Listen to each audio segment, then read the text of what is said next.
Ini bukan bapa saya punya, bukan bapa orang lain punya, bukan UMNO punya, bukan PAS punya, tetapi rakyat kebanyakan. So always remember that it is the rakyat country. Ini penting. Okey, lepas kita merdeka, rakyat dah merdeka, rakyat nak kena pilih kerajaan. Kerajaan macam mana nak pilih? Di selatan kita ada guided demokrasi, di utara kita military dictatorship, di sana ada sosialis lah, itulah, inilah, komunis, macam-macam.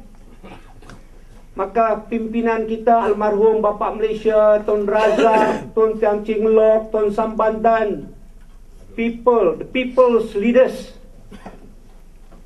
dia kata we'll borrow the Westminster type of government. Ini di Westminster kita shortcut. Dia ada sejarah 1000 tahun. Mulai dari Magna Carta 1000 tahun, di mana kuasa ditransfer dari raja-raja, lords dan sebagainya, terus pergi kepada rakyat. Jadi kita guna sistem itulah proven to be right and so on. Kita pilih Westminster type of government. Jadi tuan-tuan dan puan-puan, kita ada pilihan raya. Sebab rakyat ramai. Setengah nak pergi jalan ni yang paling baik untuk negara kita. Setengah nak pergi jalan ni, ini yang paling baik untuk negara kita. Jadi okeylah, form political parties, then you go and convince the rakyat, let the rakyat who owns this country make the decision what is the type of government that they want. Okay, but it has to be through election. But our founding fathers made sure that the election is truly on a level playing field. Level playing field. Sebuah pilihan raya yang benar-benar bersih dan telus, tak memihak ke mana-mana. Tapi apa yang rakyat pilih, itulah yang kita akan terima. Alhamdulillah, rakyat pilih Perikatan, pilih UMNO dan sebagainya, parti Perikatan waktu itu, dan terus menerus sampai sekarang. Jadi tuan-tuan dan puan-puan sekalian, penting. Saat-saat akhir ni kita banyak dengar bising macam-macam pasal free and fair election. That's very, very fundamental. Kalau kita tak observe free and fair election macam Tengku, Tun Razak dan sebagainya, macam mana rakyat yang punyai negara ini, dia nak pilih kerajaan yang adil, yang sebaik-baiknya untuk dia? Ya? Kerajaan kata, oh, our elections free and fair. Tak apalah, itu pandangan dia. Tetapi ada pandangan pula dari satu kumpulan nama bersih dan disokong oleh parti-parti politik dalam pilihan raya 2008 ni, dapat hampir 48% sokongan rakyat popular vote. Almost half. Dia pun sokong bersih. Dia kata memang pilihan raya di sini tak apa bersih, tak apa telus. So we have this opinion. Tapi ada juga suara-suara yang nampak menggalakkan.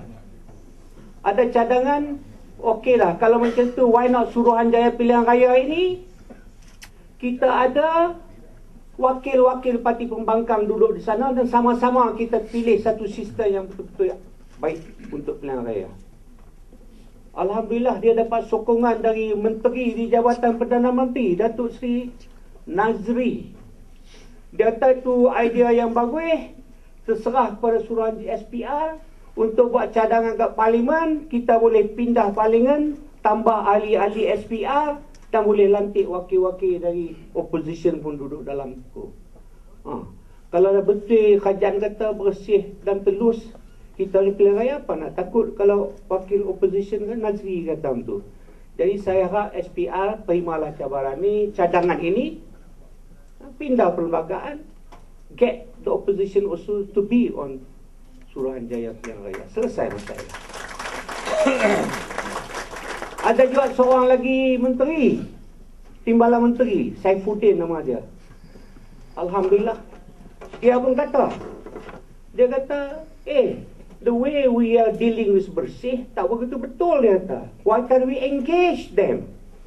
Ini tahun 2011, semua dah pandai, semua cerdik, semua tahu apa yang betul, apa yang tak betul. Why can't we engage them? Jadi tuan-tuan dan puan-puan, kerajaan tahu sama ada pilihan raya kita ni bersih dan betul atau tidak. Rakyat pun tahu sama ada pilihan raya kita bersih atau tidak. Kita di sini semua pun tahu sama ada pilihan raya itu bersih atau tidak. Jadi biarlah bersih benar-benar supaya kita, rakyat dapat pilih sebuah kerajaan yang mereka benar-benar mengendaki. Judiciary kita bebas benar-benar ke? Saya tak tahulah, saya tak mau kata apa-apa. Tapi amanah merdeka yang telah pun diperturunkan kepada kita adalah di negara ini mesti ada rule of law, kedaulatan undang-undang, dan kita juga kena ada sebuah kehakiman yang benar-benar bebas dapat interpret law tu, ya, untuk supaya kita dapat justice. Jadi tuan-tuan dan puan-puan, inilah antara amanah-amanah merdeka. Lepas tu ada satu lagi, ekonomi kita macam mana? Ini satu lagi amanah yang penting. Keliling kita waktu kita merdeka ni, semua pilih sistem komunis lah, guided demokrasi lah, socialism lah dan sebagainya. Dalam waktu itu, masa itu, ekonomi Bumiputera begitu ketinggalan, ada ekonomi kaum yang lain begitu maju. Tetapi our founding fathers, true Democrats, dia orang kata di negara kita ini, mulai hari pertama, kita akan adakan sistem perdagangan bebas. Free enterprise system. Semua boleh berniaga, kerja kuat. When you kerja kuat, you untung, you can keep the riches. Sikit-sikit bayar cukai. But you also can sleep, be fat, be lazy and be poor. Itu pun boleh juga. Ya. Jadi tuan-tuan dan puan-puan, free enterprise system. Tapi bila free enterprise system, kerajaan nak kek dia, kek ekonomi kita besar supaya dapat cukai. Dan cukai itu kerajaan guna untuk membangunkan rakyat. Duit tu duit rakyat, tuan-tuan dan puan-puan. Jadi bermakna tu dalam menjalankan pentadbiran, ya, dalam menguruskan wang rakyat, tidaklah boleh ada rasuah. Tidak boleh ada rasuah, tuan-tuan dan puan-puan. Negara kita ni ada rasuah ke? Tak ada rasuah ke? Rakyat semua duk cakap macam-macam. Ini satu lagi amanah merdeka. You must have a good clean government, tuan-tuan dan puan-puan. Sekarang susahnya nak buat bisnes, nak bayar duit merata-rata. Passion apa tu?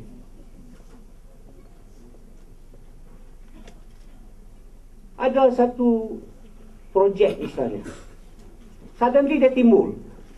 Saya tahu antara Sungai Buloh dengan Kajang pun semua ni ada traffic jam banyak. Okeylah, rakyat desak traffic jam tu diatasi.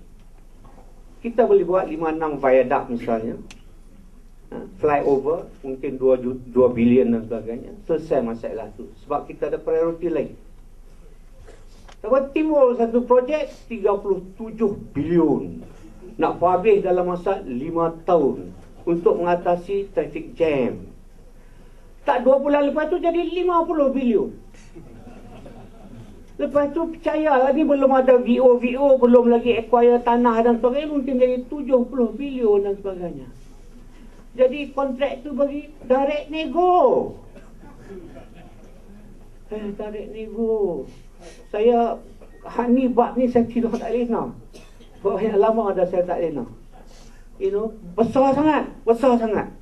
Dan saya jumpa ramai pegawai kerajaan yang tinggi-tinggi dalam GLC dan sebagainya, dia pun lemah. Because dia kena commit duit semua ni. Projek besar-besar macam tu, kalau pun perlu international tender lah. Satu ya, company di Malaysia nak terima, satu ya. But then mungkin kalau kita international tender, mungkin kita boleh save 20 billion. Mungkin boleh save 30 billion. Mungkin boleh save 10 billion. 20 billion kalau kita boleh save, satu Malaysia, semua rakyat yang tak ada rumah dapat rumah free.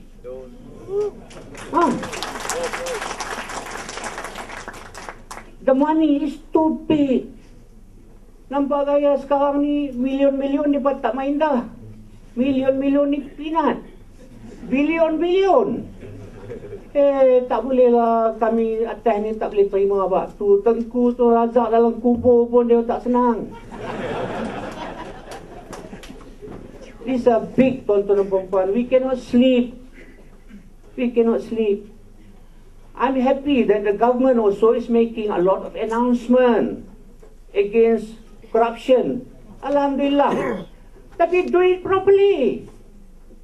Jangan cakap tak serupa bikin. Bikin betul-betul apa yang cakap. This is a very big question, tuan-tuan dan puan-puan. Jadi kita nak free enterprise system. Lepas tu okey, supaya economic cake kita besar, we want to be very pro-business. The government wants to have a lot of money, but we want the government to use that money very wisely, because the money, every cent of it, it belongs to the rakyat. The rakyat own this country. Don't forget that. Amanah Merdeka. Tuan-tuan dan puan-puan, banyak lagi cerita. But Toke saya, Tengku Rozali lagi, dia nak cakap panjang juga. Jadi I can go on and on. We'll have some other time to do it.